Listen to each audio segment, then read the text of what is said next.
Welcome back to the Fanspeak Network and another episode of Sibling Showdown, our weekly Wednesday BBM5 live draft. I'm, of course, joined by my brother, Steve, another BBM, and talk through the ADP movement we see in just 1 minute.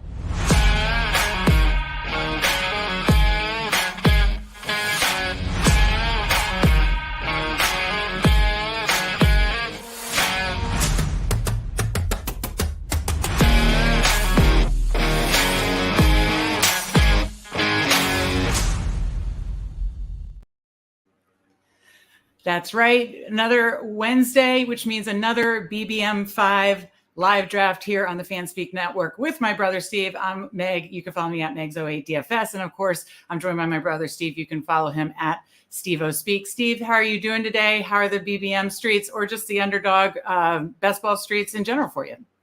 Yeah, going well. Obviously, Underdog just keeps throwing contests out there. Last week was the big things. The Superflex wrapped up. The Poodle was out. $7 tournament. They also had another fast only $10 tournament. What was it? Poodle 2, right? No, that was the Golden, I think. Oh, Golden 2, and then the Poodle was the $7 20 max. Yeah. And so just really good. And then today they launched the Dalmatian, which is four of the 12 make it to the playoffs. Talk about good advance rates. Yeah. And then a mini Schnauzer, $3 20 max. So for $60, you can max this tournament. Just a little over the price of 2 BBM. So it's, they hit all the price points. They allow you to do a lot of different things. And like we talked about before, these time box tournaments are nice because this is going to fill within a week.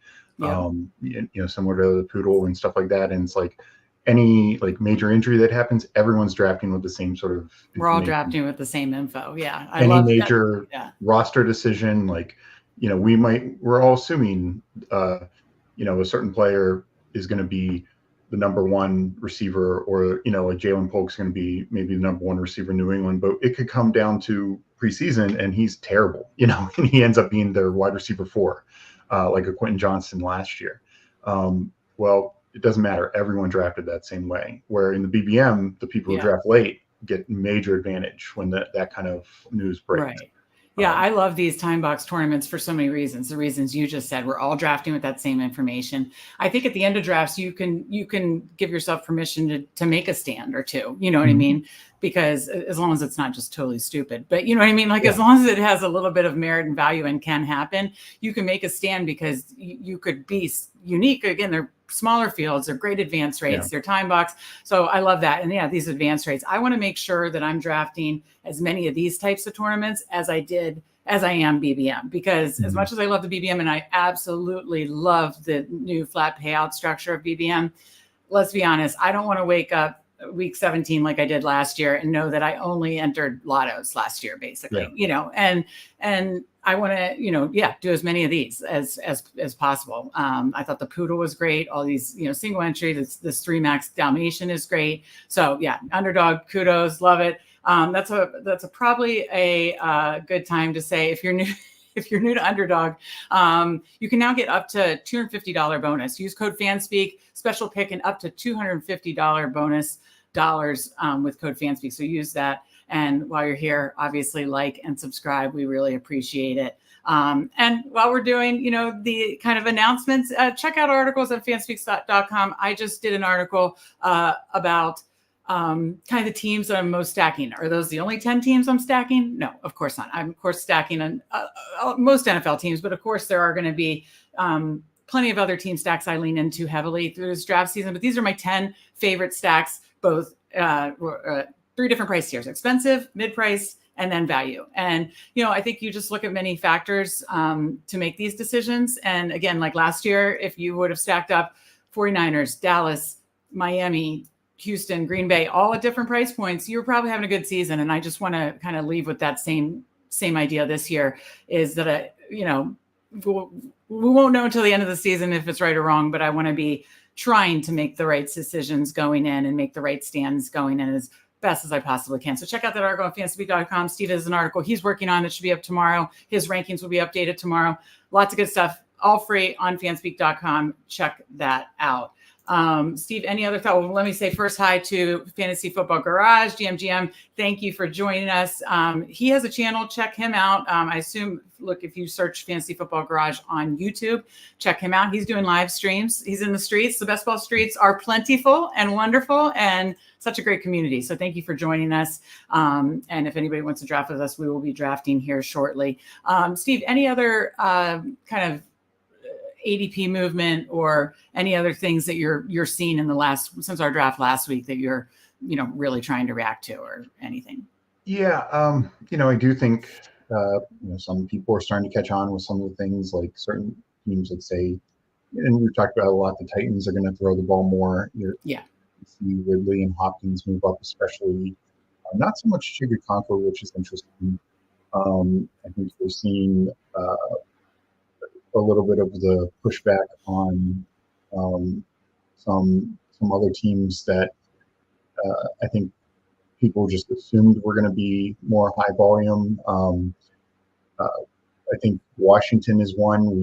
We talked about it early, like Ben Sinnott when these he's falling now. Yeah. Yeah. Like he was going 150. He went as high as Steve, I saw him as high in the live drafts in like the 130s. It was insane. Oh, absolutely. Yeah. But I mean, his ADP, like when this started, was at 150, and then it rose slightly, and then it really just has been plummeting back down. People are realizing that was an overreaction. They're not going to throw as much. They have Zach Ertz. It's still going to be Terry and Dotson, number one, number two. Yeah. Jaden Daniels is just going to run the ball a fair amount on his own. Yeah. So it's just not. The value's not there. So, I mean, that's just an example of that. So, yeah, I think those types of things people are starting to catch on, but, still look for where the values are, because I think there's a lot of things that people, we're making these assumptions. Like I mentioned, just throughout the Jalen Polk thing, I'm taking Jalen Polk. But there's a lot of teams we're just making assumptions on how these teams are going to play out. Right. And we don't know for sure. There's a lot of uncertainty for a lot of teams out there. Exactly. Justin said, starting to draft more Ertz when desperate. I mean, I think that's fine. And I think especially in these timebacks tournaments, even better, right? Yeah. Nobody, and I mean nobody, is drafting Zach Ertz, except maybe Justin and us occasionally. No, I mean nobody's drafting Zach Ertz. So in these timebox tournaments, maybe later in draft season, people will start to draft Zach Ertz in the 18th round. But in these timebacks tournaments, barely anybody. So if you take an 18, and again, I'm saying don't be stupid with like your 5th round pick, but with your 18th round pick, if you want to take a Zach Ertz, that makes a ton of sense because, yes, it's the whole like rookies versus the older players. But, listen, I thought Cole Turner was going to supplant Logan Thomas, there's no way this old guy can stay healthy. Well, he did. He wasn't good, but he did. Yeah. So my point is that's not always the case. And if Zach Ertz plays a whole season, he could be the one you want, week 17, and nobody's going to have him in these time box tournaments. Now, we are not doing a time box tournament today. We are ripping another BBM because we rip a BBM every Wednesday here on Weekly Wednesday Sibling Showdown. So Steve and I are going to work together on that. Maybe we will get on another stream soon for one of the time box tournaments. And of course, as you know, on Fanspeak Network, there are at least 4 live drafts every week. You could check out the DraftKings live draft yesterday, every Tuesday at 4. They were on yesterday, a great live draft with Tyler and Spread. Then, of course, we're on Wednesdays.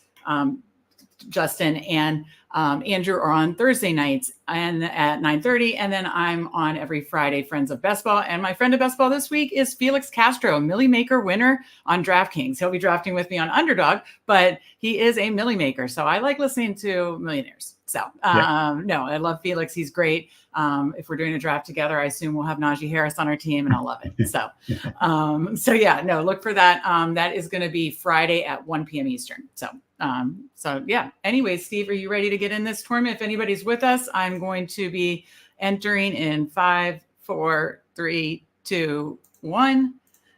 And we are in. And we're waiting for a full room. So we can talk about it. If anybody is jumping in live with us, again, like and subscribe. Of course, we appreciate that. But if you want to draft with us, we are waiting for 9. One thing I thought this would be a good time to talk about, and not that I ever truly recommend doing it, but a big best ball guy, especially on Underdog, Jewish McCaffrey on Twitter. Love his Twitter. He posted a team that he did, and he said he did it accidentally, where he did 2 quarterbacks and they were both the same bye week, Lamar and Bo Nix, week 14. And he said, oh, you know, I feel like I'm paying the rake here, kind of thing. And generally, I do think that's suboptimal and not a great strategy. And you see that, like when you look at like Mike Leone's numbers or people's numbers, like taking a 0 any week is not a good option. Especially at the onesie, yeah. But I think that is the one. What is interesting, because he only stacked Lamar with Likely and Bo Nix with Cortland Sutton, and Sutton was like his 5th receiver. Likely was his number 2 tight end. And he had no other week 14 buys among his other running backs, receivers, or tight ends. So what I would say is, if that happens, whether you intend to do it or not, that's the way you do it. Like if you did like Lamar and CJ Stroud, or Lamar and some other quarterback week 14, but you're taking their top receivers stacks, and running backs, and like you have 6 guys out that week, not only are you taking a 0 at quarterback, but you're going to have just a terrible wide receiver score. You're going to be the worst person of your 12-team group and just totally. I see what you're saying. You're not taking like you're not like again having all the team saturation. I get no, that totally makes sense. So, I mean, but in that case, I know you're big on the onesie positions, just not taking 0. Not to be clear, we always like, I would literally take any quarterback that I think could be starting in the week 14 in the last round, Yeah. And I think, and probably if he had to do it again, he would, take a late quarterback, and probably would have done somebody different than Bo Nix. Just you want to keep doing 2 quarterbacks. But the point being is, if you do that, if for some reason you just feel the value is just too good, a quarterback has fallen and they fall 30 spots, and you're like, oh my God, this is just too much tremendous value. Do it like that, where you're not tanking your entire team that week, because you can't make up 100 points, because you're so far down overall. But if you're just missing, like the rest of your team stacked, and your wide receivers are going off, your running backs are going off, your top tight ends going off, you have a really good week, and you're just taking a 0 at quarterback, you're not going to be the number 1 team in your 12-person group, but you still could have a good week, and you might not have conceded that many points. Yeah, absolutely. I think that would be the way to do it. But again, check out all of Steve. We did a bye-week show earlier when the schedule came out, which the draft is starting in a minute. But let me finish my thoughts really quick. When the schedule came out, we did a bye-week show and talked about like the importance. And Steve did a great bye-week article, and the teams, to watch, and the weeks to really watch. And you never really want to take a 0 at that onesie position. But you made a great point in the way he did it. Like with not oversaturating the whole week. I get what you're saying, but check out Steve's bye-week article. We have on the Best Ball headquarters on fanspeak.com. Again, all the content is free. We have it broken out into the different like playoffs, bye weeks, player takes, strategy takes, all that's kind of broken out. Steve has a bye-week article that's really good that I highly recommend. Just again, to be careful, don't take a 0 onesie at the onesie position, and really watch the bye weeks within the different positions. Have to say hi to Bindles in chat, GM. He's awesome. And talk about people that are awesome in the best ball space. He's cranking out live drafts constantly. So be sure to follow him on Twitter and his YouTube channel. He's constantly just cranking out live drafts. So be sure to follow Bindles' content and on Twitter. So the draft has started. Let me pull up the board. We are in the 8th spot. We have Noel Fan in here, who I know is a big best ball person. We got Justin in the 2-hole. Let's see. King of Kings is joining us. Good to see you here. He's in the 7th slot. We're in the 8th spot. I know I recognize NF42. I'm not sure if he's in chat, but I know I recognize NF42 as well. So again, if you're in chat with us, thank you for joining us. To Justin, to King of Kings, good luck. This will be fun to watch so far. Steve, pretty much what you'd expect. CMC, Lamb goes Hill, Chase, Justin Jefferson. What do you usually like to do at the 8th spot, Steve? I'm obviously at this point just trying to diversify and mix it up. But what do you like to typically do? Yeah, I mean, I think I don't think a Monroe will be there, but I think you have a good situation of either Bajan, Hall, or Puka. Any of those I think are very tempting. So Amon-Ra did go at 6. King of Kings is up, and Bijan goes. Do you want Brees Hall or Puka? I'll let you choose. I love both. So I'm actually, let me be clear. I like Brees Hall better, but I know I need to take more Puka. Let's go Puka. Okay. You want me to change up my draft strategy? I need to diversify a little more. You're trying to help me out here. I get it. I know. I always click Brees Hall here. I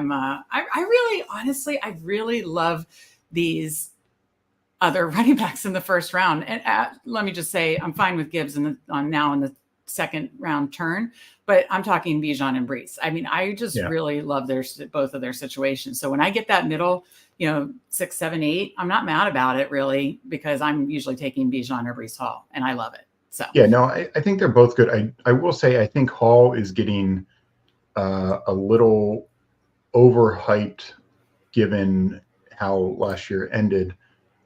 Because it was just check down city because the quarterbacks they had just couldn't do anything else. But now he's going to have so many more opportunities to score with an efficient offense with Rodgers. Absolutely, but they also went out and got Braylon Allen. They got another running back in the draft. Allen could be their goal line guy. He could steal touchdowns. So are you not as high on Brees? Is that what you're telling me? I mean, I definitely think Bijan is better than Brees because the opposite is actually true. Where Bijan, we talked about Zach Robinson on the coordinator show. Yeah, which, by the way, check that out. That was one of my favorite strategy shows we did, because we're trying to do strategy shows in addition to these live drafts. Check out the coordinator show, 1 hour, 13 different coordinator changes, Steve's top 5 impacts on that. We're going to take a break, Steve, and then hold that thought, and we'll get back to it on your thought about the coordinator show and this Bijan Brees Hall thing. We're up in 2. So we're up at 17. We have a following Marvin Harrison. Talk about guys I haven't taken. That correlates, though. He just goes. I take other guys above him. Following Drake London, Chris Olave, Brandon Ayuk. I mean, I'm running to Drake London if he's there. Yeah. And he is. So are you fine with that? London. Yeah. That's a no-brainer for me. He fell to me the other day, too, at somewhere around here. And I've been doing a bunch of the slow poodles, and I was able to get Garrett Wilson, Drake London twice at the 11-12 turn. That made me really happy. And then I've gotten him multiple times in this range, in this like 17-18 range. And I'm just shocked he's falling that much. What do you think that's all about? I think it's people just haven't seen it from him yet, because of that. The advanced metric stats aren't there because he's just had terrible quarterback play. Right. And also, it's a massive offense coordinator shift, just as I was talking with Zach Robinson and go ahead. And sorry, say what you were going to say about the coordinator show and the coordinator shifts. The Zach Robinson thing, we talked about it in general, but the thing that Bijan is entering in, we just saw how Kyron Williams was utilized. And while the previous couple of years before that, the Rams running back situation was very murky because of the Cam Akers injuries and all that. But do we not forget just a couple of years ago what a healthy Todd Gurley did for fantasy football? Yeah. That's Sean McVay. That is this offense. Right. So, if that is Bijan Robinson, and Bijan Robinson has all that same talent, the ability to catch the ball, the ability to make people miss. I mean, healthy Todd Gurley, which unfortunately just never had that health, was dynamic, was incredible playmaker. And we know that's Bijan. 100%. So, and he's got a quarterback, good flex stack in the box when you got, London, Pitts, and even Mooney, a deep threat guy. Safeties can't play up. So, did you see the coach speak stuff about we want to get him as many opportunities as possible, and he wants to be used like Christian McCaffrey. It's like all those are in my head, and I'm like, oh my god. And again, Sean McVay learned under Kyle Shanahan in Washington, who is with Christian. The Shanahans have always utilized running backs, not always in the passing role, but have heavily relied on running backs going back to the Mike Shanahan days in Denver. Obviously, Terrell Davis and Clinton Portis, etc. Sign me up. Okay, so that's what I interrupted you, and I apologize. That's what you were going to say about the coordinator change for Bijan Robinson, and that's why you have Bijan Robinson obviously higher than Brees. I still love Brees. Again, I'm taking him in that 8-9 range every time, basically. So I have him higher than Puka. So it's good that I'm diversifying here. But I definitely have Bijan higher. And the more I think about it, I'm like, is getting that like 4 through 7 going to be what we want? You know, like having that Bijan. I mean, who knows? Who knows? Well, We don't know. and the other one in there is, of course, Amon-Ra. You know, especially when he's sliding behind Justin Jefferson, and it's like, okay, we're on the clock. So we have Derrick Henry. In a heartbeat. Yeah, because I like him way better than these receivers at this point, and it's right at his ADP. So easy decision. We went two receivers to start, and we go Derrick Henry. I like that start 0-1-2-0. Go ahead, Steve. Sorry to interrupt. So, you know, the thing with Amon-Ra, like, don't get me wrong, I love Justin Jefferson. I think he's, you know, probably the most talented receiver in the NFL. And I love Kevin O'Connell, but we're talking about a massive downgrade at quarterback with Sam Darnold, and then going to J.J. McCarthy at some point.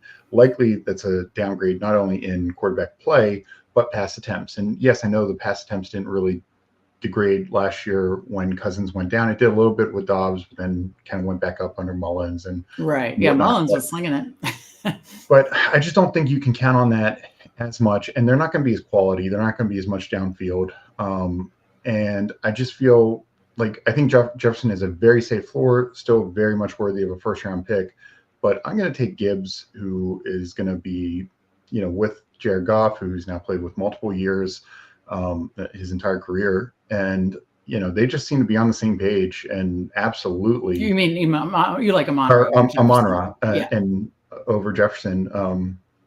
And, you know, I just think that offense, as we see, can just be so dynamic. So, yeah, I just would rather target that offense. I think the upside for touchdowns is going to be higher.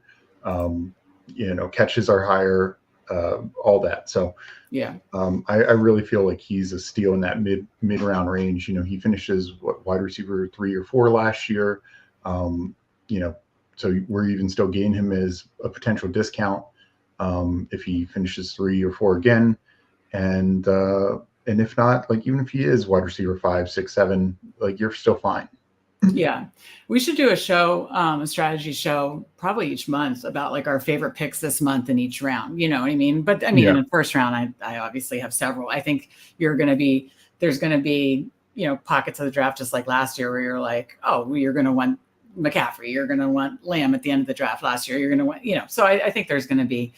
There's several guys in the first round that I absolutely love, but we should do, you know, our favorite picks in each round. Cause I'm starting to really develop that. Aren't you? Where it's like, okay, this is my favorite second round. This is my favorite third round. So speaking of, we're coming up again and we're in the 4th round, pick 41. So being in this 8th spot, you know, you kind of get a little bit of a break in between. So 0-1-2-0. Please don't say Kelsey. He's sold. I would go George Pickens. Okay, good. I'm glad we're on the same page there. Okay, because I was just looking. The only other I don't want to fall too far behind receiver, and I like Pickens. Had ETN still been there, I still think again ETN was top 3 running back last year.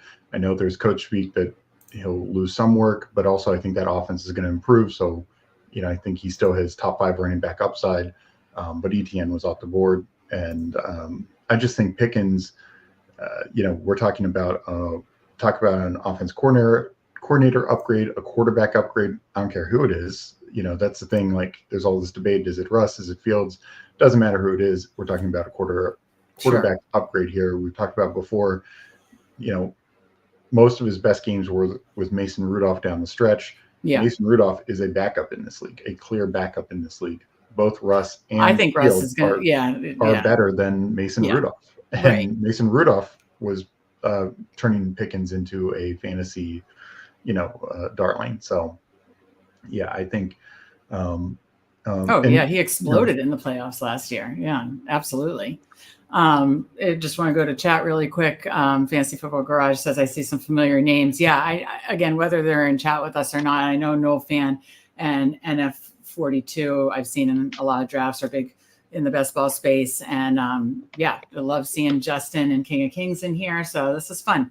Okay, so we started Puka, Drake London, Derrick Henry, George Pickens. You know, 3rd, 4th round did about what you thought. That the quarterbacks started to go in the actually, no, there were no 3rd round quarterbacks, actually. Wow, that wasn't typical. I was going to say you get the quarterbacks in 3rd, 4th round. There were no 3rd round quarterbacks. 4th round is the run on them. Allen, Hurts, Lamar, Mahomes to Justin. Love it. And then Justin correlates and gets Isaiah Pacheco. Love that. Absolutely love that, because at the turn, Noel Fan took Hollywood Brown. So love that he correlated with Pacheco. That's great. And then I'm guessing that the Lamar stack, the Lamar will take Andrews. Yep, there it goes. It's fun that it's also fun. You're having your favorite picks, and then you're also like kind of now know what people are going to do too. Yeah. So Anthony Richardson goes, Josh Jacobs, and we're up in 2. So anyways, we have a 1-3 build to start. Some of my favorite running backs did just go with Pacheco and Jacobs in that 4th round range. So what do you want to do with our 5th round pick here? We could go back to this area of receivers, which I know we like. I know. Kincaid just went. I know you just went to Kincaid. So what are you leaning towards? There's no really stacks. Yeah, right now. I would lean. I don't mind James Cook or Ridley or Xavier Worthy. Okay. I'm not 4 seconds. Okay. I'm going to go Ridley. I'm obsessed. Yeah. It gives us another stack opening too. Yeah. Well, Keenan Allen would have too. So sure. But obviously Justin has Mahomes. So now we start 1-4, go pretty receiver heavy, but and kind of anchored by Derrick Henry in the 3rd round. So I like this start. Yeah, I have been writing a lot about the Titans this summer, and I'm just so obsessed with the Titans. The more I research it, the more I read about it, the more I think about it. I just think this Brian Callahan offense is so undervalued all the way around. And I have Ridley ranked way higher than his ADP. So I'm just going to be overweight on him. And hopefully that pays off. I just think he was used incorrectly or not efficiently last year. You and I have talked about that, and just really think Brian Callahan's going to use him the right way. Yeah, no, absolutely. And even with last year, like he had the year off, so there was maybe a little rust there at first, and it's maybe why some of those early games he was struggling and he wasn't getting that second foot down for a touchdown and was just missing by 3 inches. I was going to say he still had 8 touchdowns last year, and think of how many were inches out. Yeah, and it was, it took about, he had like 1 or 2 games in the first half of the year that were above average, like 15 plus fantasy points, half-point PPR points, but most of his good games were the second half. And some of that was, of course, Christian Kirk being hurt. So he maybe got a couple more targets in those games. But, some of that, Really quick, we're up, but take a pause and then we'll come back to it. So I know Worthy fell, but we could also build out a big Kirk stack with London Pitts. What do you say about that? I like Pitts. Yeah. Okay, good. You're getting a little falling value slightly too. Yeah. So I know that was a little bit of a fall for Worthy. Maybe Justin gets him. But I just, when I can set up an elite cousin stack, I don't mind like just taking, one of the top Pitts or London and Cousins, or, Pitts and then backstack Mooney. I don't mind that at all. But when you can set up that stack and it still isn't costing that much for Cousins, you know what I mean? Then I'm just not going to pass that up. So let's take a quick look at China. Justin had said he wanted Marquise Brown, and he said, no fan got me. So maybe, is he still there? Maybe Worthy will fall back to you, Justin. And then he says Ridley's cost will rise. I kind of think so too. There are some sites that are down on him this year or so far. And I just wonder, the more news we get, and camp starts and stuff, if his cost won't rise. He's gone up. I looked at that BBM. We looked at it together actually when we were doing some research, the BBM database yesterday, and I believe he's gone up 6 spots since BBM opened. But I think it's going to go up more. I really do. Yeah, no, but both him and Hopkins, like Hopkins has moved up 10, he's moved up 6. So yeah. I think people are catching on that's just too cheap for both of them. which is why it's Titans are my favorite value stack. I'm sorry I interrupted you again, just because when the pick comes up, we gotta shut her down and think of who we want to queue up, and that was an easy pick. But what were you finished? What you were saying? Just saying, Ridley down the stretch had a number of really strong games, and it makes some sense him taking the year off, having to take the year off. It wasn't a choice, but that there was going to be some rust there, and so he should be in a better situation going into this year. Right. Yeah. I mean, again, I understand we need to accept potential quarterback downgrade, but again, they're surrounding Levis with every potential, every way possible to set him up for success. And I think you and I both really, really weight coaching changes and offensive coordinators. And that's why I check out Steve, our show, and Steve's highlighting all the offensive coordinators and his favorite offensive coordinator impacts. That's why that show is really beneficial, because you just really, that goes a long way, right, Steve, in what offenses we want to target. And that's why we like the Titans. Yeah. Okay. So we are back on the clock. Whoops, that came quick. Okay. So we don't really have any stacks set up with these guys. We've taken 4 already. I don't know if you like a little falling value on Aaron Jones or Ramondre in that area. I'd take Najee. Oh yeah, let's pretend let's prep for the show with Felix here. I think the other thing, I don't mind. Well, Ramondre is the same buy as Henry. Aaron Jones, I do just. Yeah. I mean, he's a great best ball spike week guy. Sure. But I think Najee is just going to be much more consistent. Give both some ceiling and week to week.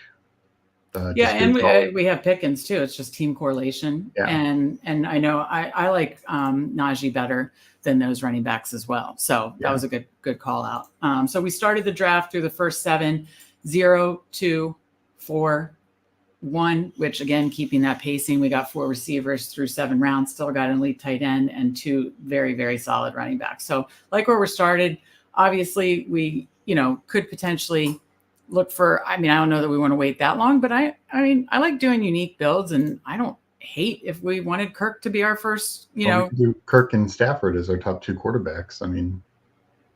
Puka in London. Yeah, I was going to say, you got week 12, 5, 6 for Stafford and 5. I like to have one of the quarterbacks have a little rushing upside, and Levis offers that. So, but I kind of like that. I mean, if we get any falling value on a quarterback that we can still stack up, then I say we take it. Like, for instance, we're coming up at 89 and 4 picks. What do we do if Kyler is still there? Would you take a Kyler Murray and then, just look to backstack him? Or what are your thoughts on a situation like that? I'm just, it's obviously kind of, he goes, but just you can answer the question. Yeah, no, I mean, I wouldn't hate that, especially one that has rushing, because you don't need to worry about stacking them as much, prevalent, Yeah, no, that's a great point. Like the Jaden Daniels, the Kylers, all the rushing quarterbacks of the world, you don't have as much pressure there. So he went at the turn, Jones, Kyler Murray, and then we'll be back up in the 8th round at pick 89, checking on what some of the other folks did. Justin actually took Deontay Johnson instead of Worthy, which I love because he did a whole short video on it. Very good about Deontay Johnson's usage. And it was a very good short. Check out on FanSpeak Network. And King of Kings. We're building a little, we're on the clock. Yep. Okay. So need to cue someone else, because right now Kirk Cousins. Do you like any of these running backs? Steve Swift, Warren? I like Swift and Moss, and Connor actually, but I actually like Connor the most. I was just going to say, I like Connor probably better than. Have you been taking him some in this range? Yeah. Okay. It's a little ahead of ADP, but I know you and I both have him ranked ahead of ADP. Yeah. I mean, James Conner for 3 straight years has been the absolute second half hero for fantasy. Some due to injury, some due to just other situations going on in Arizona. But I mean, his per game numbers are, like, when he's actually starting and playing a full game, are almost comparable to what Kyron did last year. So to get him this late, I know they brought in, Benson, but I just think this offense as a whole could be better with actually having a receiver, full year Kyler, etc. And his numbers in and out with Kyler, he's actually better with Kyler. He's definitely done it without Kyler, but his production is better with Kyler. It's not like Kyler being there hurts him. Right. Like people worry that Josh Allen hurts James Cook or Jalen hurts Barkley. Right. No, it's weird how some of those situations they can impact and then some not really. Or they help, Yeah. I queued up a couple running backs, a couple receivers, just to discuss, because, we will be back up on our 9th round pick. So I wouldn't hate getting a receiver before, I like to get my 5th receiver by 9, 10th at the latest, ideally. So we're at 0, 3, 4, 1 through 8. So I queued up Lockett, Shakir, Shaheed. I know that's kind of the range we hit often, but they are our favorite guys in that area. Lockett just went. And then I queued up Mostert and Pollard, just running backs that I really, really, really like in that area. I don't think we have to take a running back here because we have 3 really solid ones. But Pollard would correlate if we wanted to build a Will Levis stack. So question is 3 picks up, 2 picks, and Pollard's still there. Shaheed just went. I would say him over Shakir for the correlation, especially a pass catching running back. What do you think? Yeah, no, I'm fine with if that. If Shaheed was still there, I'd say Shaheed because I really, really like Shaheed. And I like Shakir too, don't get me wrong. But you're getting falling value on Tony Pollard. You'd be taking Shakir ahead of ADP, and Pollard, kind of continues to build out our Tennessee stack. So you're fine with that? Yeah. Yeah, I don't usually do this where I take my 4th running back before I take my 5th receiver, but it just fell that way. And we're back up in 7, so we can still get 5 receivers by 10. Shakir's still there. Maybe he comes back. If not, I queued up Mike Williams, Josh Palmer. Anybody else you want me to queue up here, Steve? I don't know. What's your take on Dubs? I've taken him once or twice, but I like the other Packers receivers better. I mean, Dubs is the safest guy. So how would you rank the Packers receivers as far as like price considered, you wanting to take them or you wanting to have exposure to? Quickly. For me, it's Reed, Wicks, then Dubs, and Watson last, because I feel like he's got a high upside, but it's also the highest risk by far. Well, if Dubs falls to us, I don't hate that because if you wanted, hold on. No, I was looking if we had week 17 correlation, but and Love went. Where does Love usually goes? He went last round. Last round, yeah. I was gonna say Dak. Jaden Daniels is now going earlier, but Jaden Daniels, Dak, Caleb Williams, Kyler Murray all went in the 8th round, and then Love and Purdy went in the 9th round. Yeah. We took Pollard, and then it went Brock Bowers, Brian Robinson, Mike Williams, Trey Benson, Javonte Williams around the turn. And then we'll be back up. So, yeah, it's not like you're stacking that. But, it's a piece of that offense. He just went, so it doesn't matter. So I was going to say, would you want him, Shakir, or Josh Palmer at 113? Yeah, I would. I'm fine with either of these two. I'd lean Shakir. You like Shakir over Palmer? Yeah. Okay. Yeah. Do we have any? We have a minute to look. We have just one other week 12 bye. You're fine with that, right? Yeah. Okay. All right. So through the first 10 rounds, 0, 4, 5, 1. This is definitely going to be we like 3 quarterback builds anyways, but this is going to be a 3 later quarterback build. And, we're fine with that because we definitely are queuing up stacks that we really, really like. So yeah, we got Tony Pollard and Shakir with our last 2. And let's check out the board. King of Kings. That's what I was starting to say. He was definitely building out a nice little Detroit.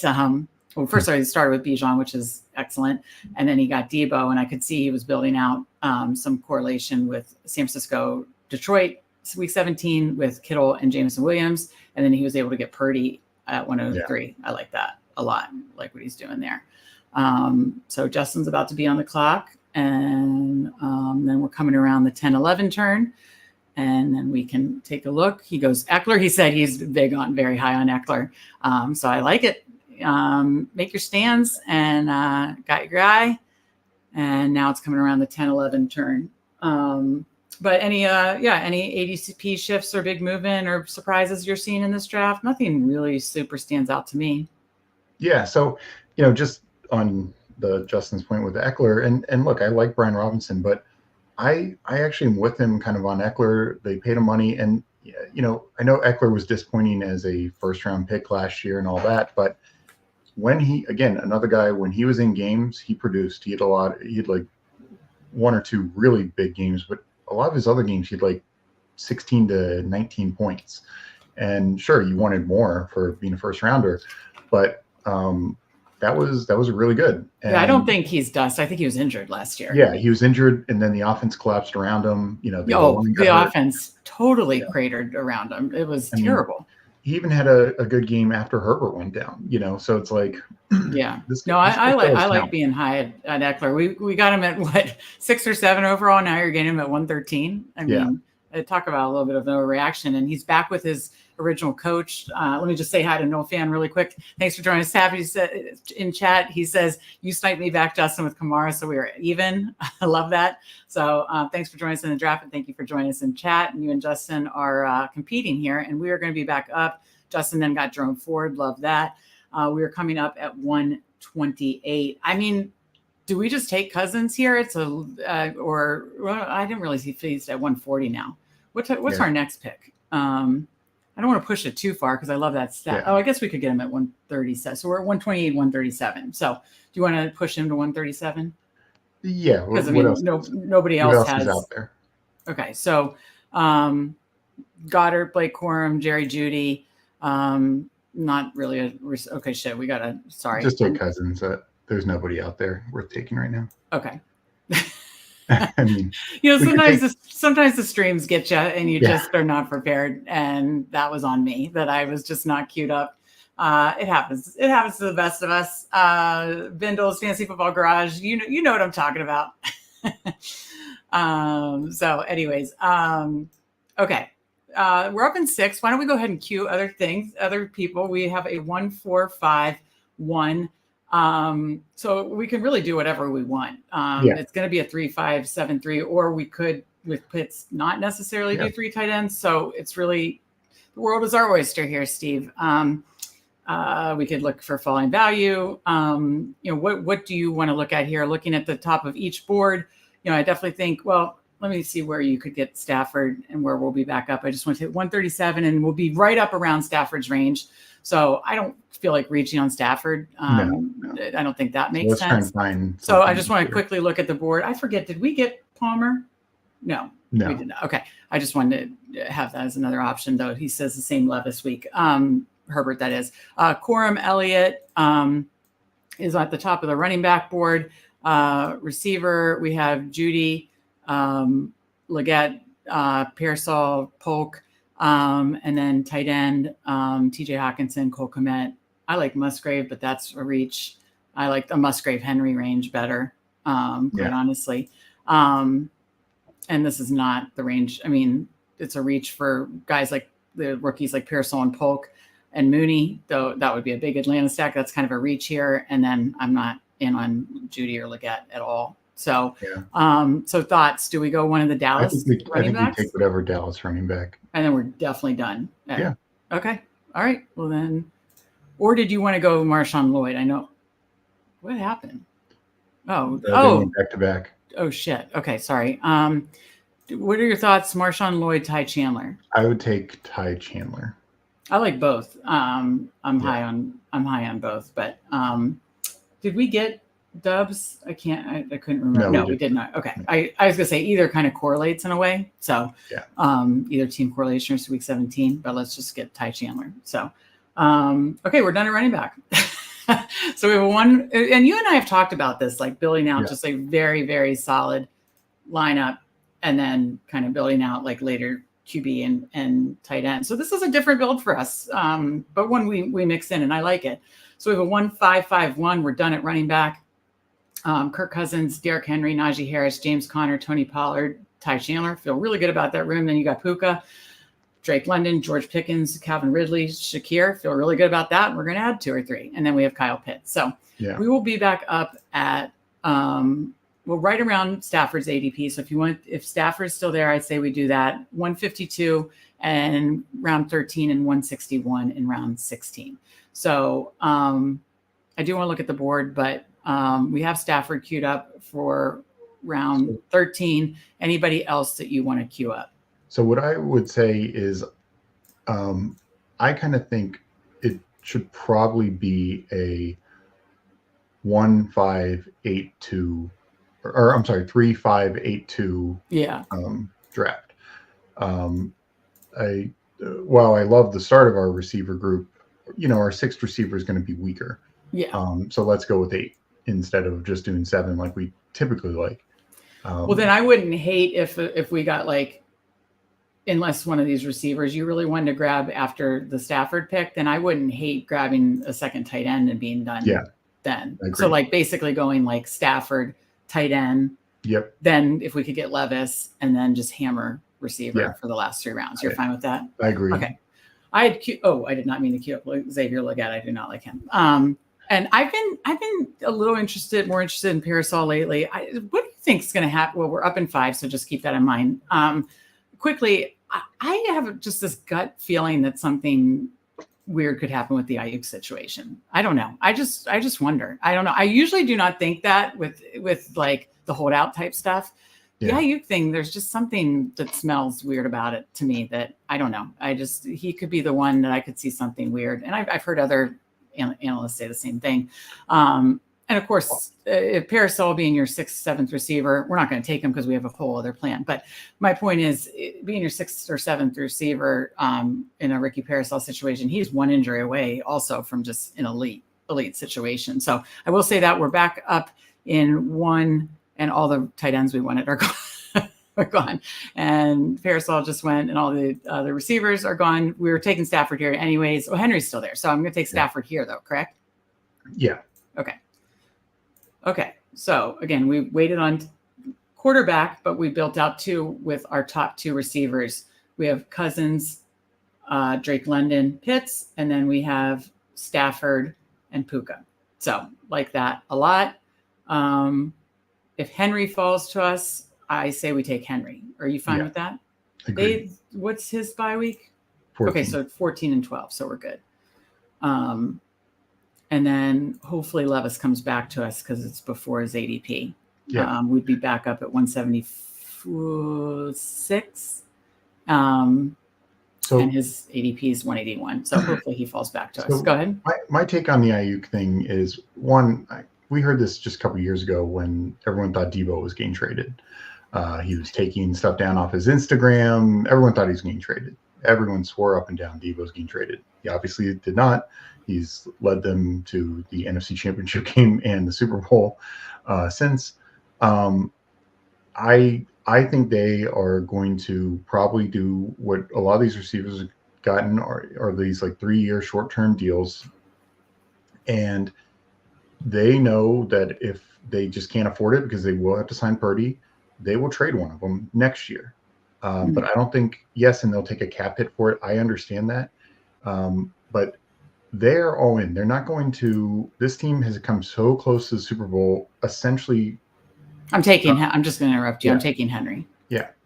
Okay. Essentially, Kyle Shanahan's entire tenure. I mean, the 1 year where Jimmy Garoppolo got hurt, and where they ended up with Bosa in in 2018, in 2019. But since then, they've been Super Bowl or NFC Championship game basically every year. So it's why are you gonna? Yes, they have depth with Jennings and Parasol, but why? I guess that was the other fishy thing to me is they gave Jennings $3 million or something. Yeah, but they just love what Jennings brings to the table, and I do think they just don't want to be thin. Caught being thin. I mean, I think look at it. They know that unlike the Chiefs, where Mahomes can elevate. Just the dust balls that he had at receiver last year. I mean, Brock Purdy is good, but Brock Purdy is not elevating Ronnie Bell and, everyone else they have buried on that depth chart. He needs talent, and he does extremely well with that talent. But, the Bills are making a bet that Josh Allen can elevate these guys. But yeah. I think it's. So you don't. The summary is you don't think Ayuk moves. I think he'd have to basically say, I'm not signing. I'm like refusing to sign. Absolutely refuse. Or some team just blows them away with an offer, and it would probably involve like a young receiver coming back who they feel could give them a little. Yeah, because like you said, they just don't want to be thin. Yeah. I know, I get that. Because again, like you said, they've been in the mix for the Super Bowl basically, in the hunt almost every year. Yeah. Just to check in with chat, Noel Fan and Justin are having a little sniping. Noel Fan is building out a commander's stack, and Justin got Eckler. So always fun to see that in a chat. So again, thank you for joining us in the draft. Thank you for joining us in the chat. Son of a bitch, Noel Fan stole Will Levis. Speaking of getting sniped, Noel Fan, you're killing me. Oh, that is pain. That is pain. Man, these stream drafts get you, you talk about what you're going to do. You have it all queued up. Son of a bitch. What do we do now? Okay. Anyways, 2552.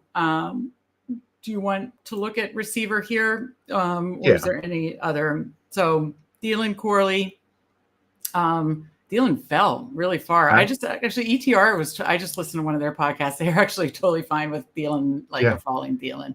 I agree. Like, I think people are. We don't have any bye week issues with that, right? No. I think people forget. I mean, I do like some like the Corley, Michael Wilson, but I think to get a solid 6 receiver that's just kind of like a safer floor play. You like that? Yeah. Okay, now let's talk through a plan here. We could obviously now do Bryce Young. Yep. Anything else that you're really liking? We could do Russ. We could do Russ. We could do Bryce Young, or we could do Drake May. Drake May, no options. So we do have options. I'm starting to get a little more around on the Drake May thing. I don't like it in this build as much. I'd like it in builds where, wait, who did I say? And Russ. Honestly, I like all 3 of these quarterbacks in builds where the other 2 quarterbacks are, maybe one was a little higher, like a Love or something like that. I'm just giving an example. I've done I'm just making stuff up, but if I did Love, Aaron Rodgers, and then I do that, or Dak, Cousins, and then take a Drake May or Russ. I don't mind stuff like that, but I don't love it in this build where we have 2 and that's why I wouldn't mind but then again, maybe do we get a Drake May to have a little bit of a rushing upside, because Russ and Bryce Young don't really offer that as much. Thoughts? Yeah, it's definitely interesting. The only risk, of course, with 2 older quarterbacks who both had Cousins only 1 major injury in his career, but his last year, and Stafford just a history of injuries. You do run that risk where May's just not, playing yet. We need to decide here. So we are up at we're up at 185 and 200. If we wait all the way to 200, we could be stuck with just Russ as our option. So that we need to decide if we're okay with that. Could I see the board? Yeah, because it's basically quarterback and we're done at tight end. We're done at running back. Here's the top of the receiver board. We're up in 3. Demario Douglas, Luke McCaffrey, Demarcus Robinson. I like him because he correlates, and I like him. Javon Baker, Zay Jones, Jalen Tolbert. I know you and I are both high on. So I know you. Yeah. Well, I'm fine going either. I'd probably do Bryce Young. So would you grab Bryce Young here? Yeah, it's a little ahead of ADP, but he probably will be gone by the time we come back. Yeah. Okay. And there's 12. Does that make you nervous? So we have 24 seconds to talk about it. That again, we're not having anybody with kind of a rushing upside. Not really, to be honest. I know people. The option is we do Demarcus Robinson and then just decide between May and whatever. No, I would go Young. Okay. All right. I hope I'm blanking on the name. Steve, help me. The head coach for Dave Canales. I hope Dave Canales truly is a quarterback whisperer. Yeah. No, and look, there's no doubt that rushing floors and stuff like that help in fantasy. But Kirk Cousins, who is our top quarterback, has been a top 10 fantasy quarterback essentially every year. When he got hurt last year, he was the sixth quarterback in fantasy at the time that he got injured. And at that time, he was even a couple of weeks without Justin Jefferson. There's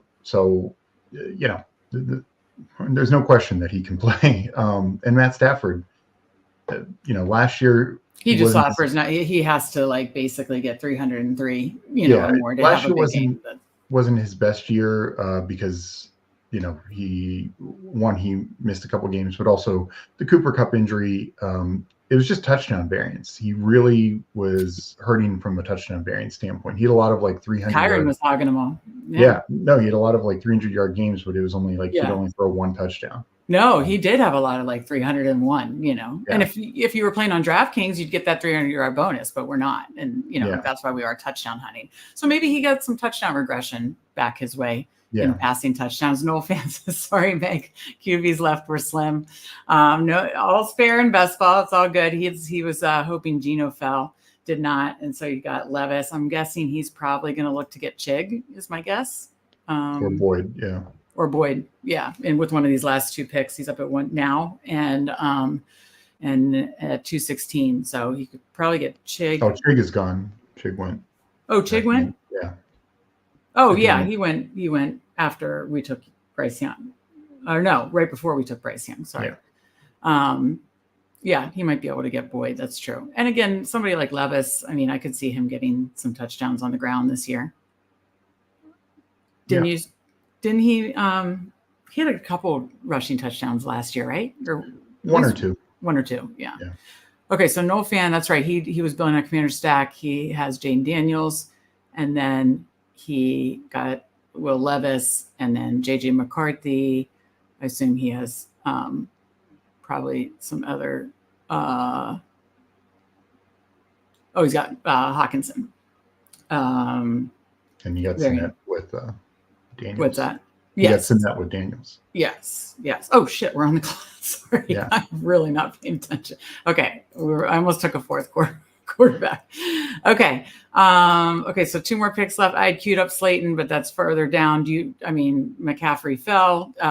Baker. I would take Slayton over all those guys. You seriously would take Slayton over falling McCaffrey? Slayton's going to have more targets than McCaffrey easily. He also gets big plays. So you don't trust that McCaffrey's going to work in as the number 3 as others. Even if he does, Slayton's going to be the number 2. Washington just lost their tight end and their running back who catches 70, who gets 70 targets. But Malik Neighbors is going to be the alpha now. Yeah, but I'm saying he's going to be the number 2 on a team that just lost their number 1 tight end and their number 1 running back who got 70 targets. There's so many vacated targets on the Giants right now. Right. I just need to say that you could double stack our favorite tight end, but who else then would you queue at receiver? We're back up in 5. Could I see our receivers real quick? Sure. Yeah. I'll read them really quick. Puka, Drake London, George Pickens, Calvin Ridley. So obviously we had, 4 in the first 5 or 6 rounds. Yeah. But then Shakir, Adam Thielen, Darius Slayton. Yeah. Go back to receiver. I got receivers for Javon Baker, Zay Jones, McMillan, Shark, Beckham, Rondell Moore, Elijah Moore, Khalif Raymond, Hyatt, Dortch. I don't think there's a lot of correlation going on. Dortch actually is week 17 correlation to the Stafford stack. And if we would have taken McCaffrey, he's technically week 17 correlation to the Atlanta stack. But no, we're up in 1. We got to decide what to do. Jatavion Sanders and just go 3-5-7-3, or Greg Dortch, or any other receivers you like. 26 seconds. I actually like A.T. Perry down lower. Ooh. Why? I think he's going to be the number 3 on the team that was top 10 in every major passing category last year and has a major offense coordinator upgrade. Do you think he'll get more targets than Greg Dortch? Oh, absolutely. Greg Dortch is going to be in the slot, correct? Maybe. They just signed Zay Jones. They have Michael Wilson there. I don't know. I don't know what Greg Dortch's role is going to be on Arizona. Where A.T. Perry, I think, yeah, they have Bub Means from Pittsburgh, and they signed Cedric Wilson, but Cedric Wilson didn't earn a lot of targets with the Dolphins. I'm not assuming he's going to earn a lot of targets in New Orleans. Maybe I'll get more on the A.T. Perry. Maybe it's because I'm so high on Shaheed that I'm blinded to anybody else. And I really like Juwan Johnson late too. Yeah. For New Orleans time. You've gotten me around again. This would be a good opportunity, since I'm not thrilled with the A.T. Perry pick, to plug Steve's show about offensive coordinator changes, because one team that you talk about is the Saints, and they now have, help me out, Clint Kubiak came over from San Francisco. So obviously you're just expecting the passing game to be much more efficient and feed a third receiver like that. Yeah, and I expect him to be a best ball type player, Right. He's not going to fill in many weeks. He's your last pick of the draft. He's a 6'5" receiver, could be a red zone guy, end zone guy. This team was top 10 in touchdown rate last year. Why should that go down? Again, Michael Thomas is gone. Yeah, they have some mouths to feed with Kamara getting his, Juwan Johnson getting his, of course, Olave and Shaheed, but there's no depth behind them. Like, I don't fear Cedric Wilson. I don't fear Bub Memes. No, that makes sense. And again, you are high on the offensive coordinator change, and that is something that we are trying to lean into for team stacks or just players we want to target at all parts of the draft, right? Okay. No, I'm fine with that. You had to kind of convince me, but I'm fine with that. I was trying to take our guy Jatavian Sanders for like my millionth time already. But let's take a look at the draft for the guys in the draft and us. We can go ahead. I have ours pulled up first. So it ended up being a 3-5-8-2. We obviously did a very different build in that we waited on quarterback till very late, and it was like 0-5-5-1 for a while. So very balanced. We finished our running back very early and built out, 3 quarterback stacks later. So Kirk Cousins, Matthew Stafford, Bryce Young, Derrick Henry, Najee Harris, James Conner, Tony Pollard, Ty Chandler. I absolutely love that running back room. Running back's definitely going to be the flex most weeks, I'd say. Puka Nacua, Drake London, George Pickens, Calvin Ridley, Khalil Shakir, Adam Thielen, Darius Slayton, A.T. Perry, Kyle Pitts, and Hunter Henry. I love it overall. I mean, I won't be mad that Noel fans stole our beautiful stack. I totally get it. We've been talking about loving Levis and the Titans, and it makes it no hard feelings. But no, I'm still wondering, Steve, since we had 2 Steelers, should we have just taken Russ? I'm just looking like in hindsight, like 2020 situation, or just the whole, or the other side, because I do believe that both Russ or was Russ undrafted? I saw, Fields win the last round. That's one undrafted. Yeah.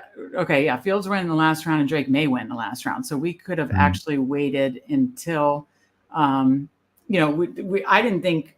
I thought one of the 3 of Bryce Young, Drake May, and Russ would be available at pick 200. It turns out both Russ and Drake, we don't know, obviously, if Bryce Young would have been available at pick 200. So hindsight's 2020, but I think these are good exercises. I don't know. Yeah. I kind of hindsight think maybe we should have done Russ since we had 2 Steelers, or maybe we should have just gone with the higher, ceiling, adding a rushing element. That was one thing I wrote about, earlier in best ball season. I'm going to do a video today or tomorrow talking about, as part of our strategy series, again, things I did right that I want to continue, things I did wrong that I want to improve. One of the things I did wrong is sometimes I didn't, in my quarterback room, if I am doing a mid to late round quarterback, I want to still mix in upside, right? Mm-hmm. And I'm a little worried outside of Cousins. Yes, Stafford touchdown variance could, maybe break our way.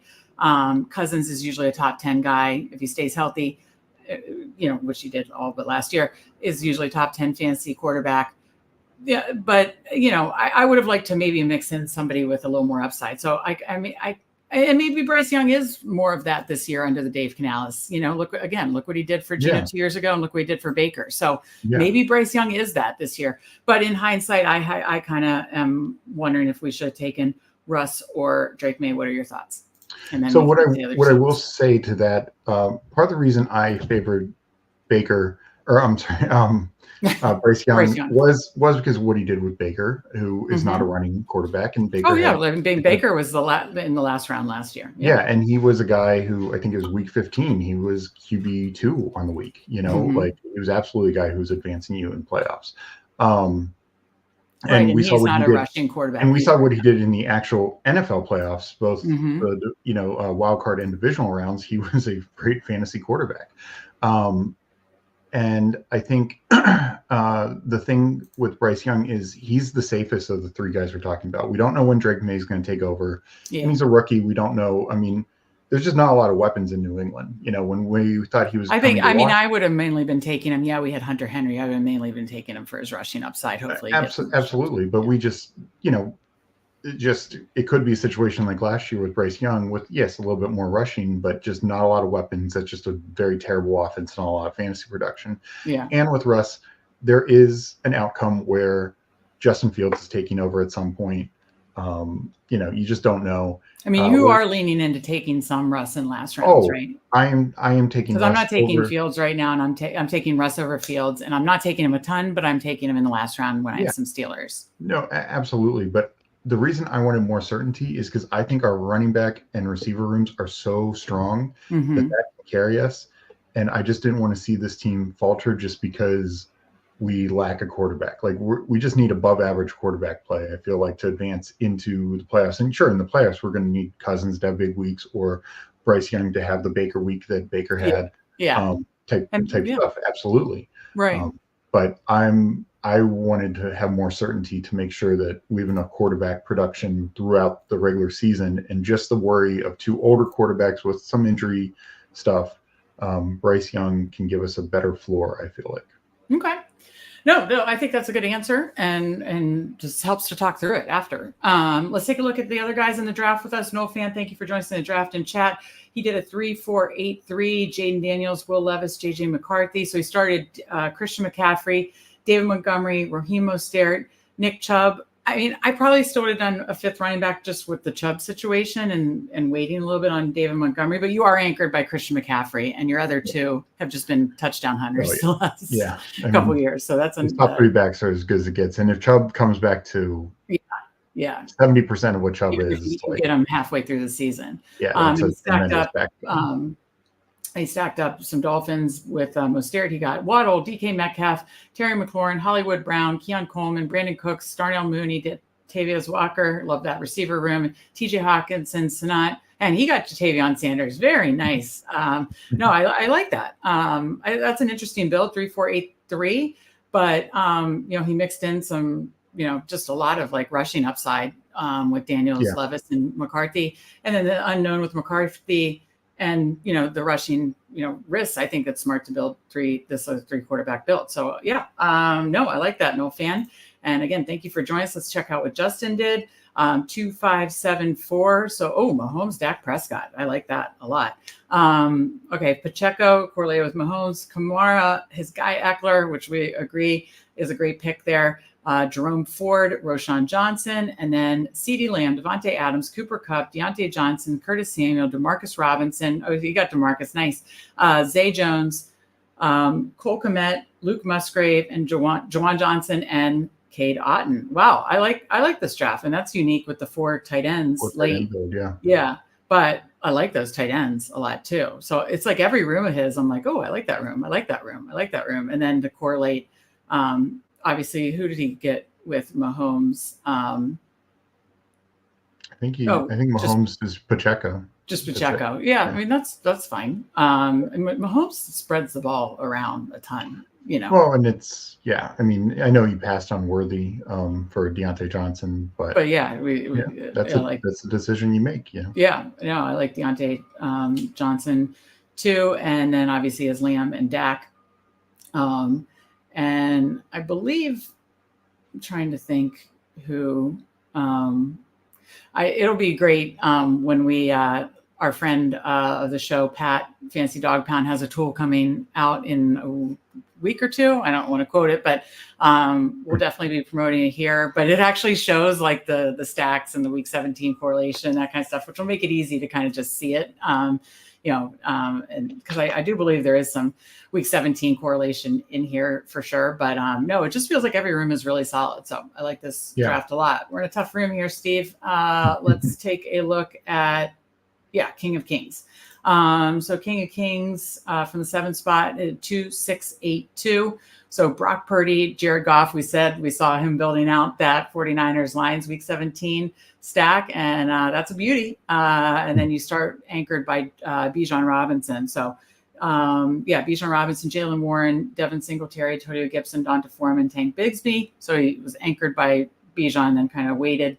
Then Deebo Samuel, Michael Pittman, Christian Kirk, Jameson Williams, Jahan Dotson, Ricky Parasol, Marvin Mims, Jalen Tolbert, Dalton Kincaid, and George Kittle. Man, I like this a lot too. 2-6-8-2. I don't do those builds a lot, but I mean, I think you got two very solid, quarterbacks and stacks, very nice, 49ers and Lions stacks. Again, your running back room's anchored by Bijan, who we love. And I love your receiver and tight end room. So my goodness, this is gonna be a tough one to get out, a tough pod to get out of, Steve. It is. No, it's and it's, people went with different strategies, different, they're the double elite tight end build, but it can work. And the thing with that is, if you advance, that's the type of thing that really can hit in the playoffs, because obviously those are the guys that have the high spike week potential. And so if you make it to the playoffs, those are the guys you want. Right. Yeah, I definitely still like the late round tight end, but I'm trying to mix in more elite tight end builds. And we kind of did get one today with Pitts, and followed up with another tight end we really love. But so I'm trying to mix that in more. Noel Fan said it was a tough room for sure. Had a lot of fun drafting with you all. Best of luck. Best of luck to you too. And again, keep joining us. Your 4 or 5 drafts a week. So really appreciate it here on the FanSpeak Network. Fantasy Football Garage says AT Perry's interesting. Click will be listening closely to see if he gets that wide receiver 3 locked down for the Saints. So that's what Steve's kind of thinking. And, I think for a last pick of the draft, I like it. But I'm happy overall. That was fun, as always is. Maybe we'll jump on, later this week with one of the other types of, smaller field contests. We'll see. But again, check out the DraftKings show from yesterday. Check out Andrew and Justin tomorrow night at 9:30. And check out 1 p.m. Friday, Friends of Best Ball with myself and Felix Castro, the Millie Maker winner from a couple years ago on DraftKings. King of Kings in chat says, thanks. Great draft. We like it. I like all of your guys' drafts. So tough room. Any final thoughts for you, Steve, before we get out of here? No. I like that we had a different build, and we're able to talk about some different players. Yeah, absolutely. And that's fun too. That's what part of this experience is. The learning experience of it as you're drafting live. And absolutely a great time. So this has been fun. Again, like if you haven't, and subscribe on your way out. Be sure to check out all our content on fanspeak.com. Stay tuned for a lot more live drafts, as I mentioned. And for Steve, I'm Meg, and we will see you next time.